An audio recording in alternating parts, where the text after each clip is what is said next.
Матай номон дээр Матай нэг үг хэлсэн.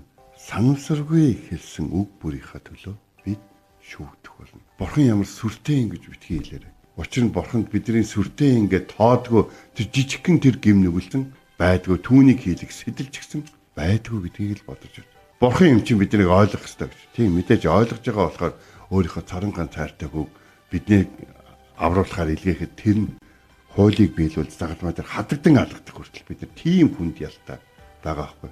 Биднийг батлан даа гэхээр өөх хэрэгтэй бол. Биднийг авраа гэвэл бидний өмнөөс бас зовох хэрэгтэй болж.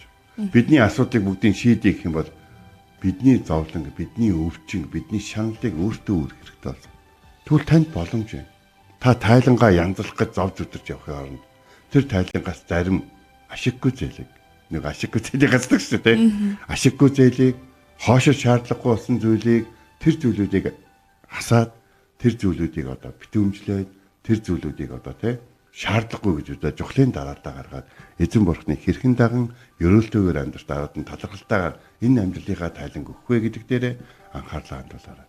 Эзэн тантай хамт байх болтугай.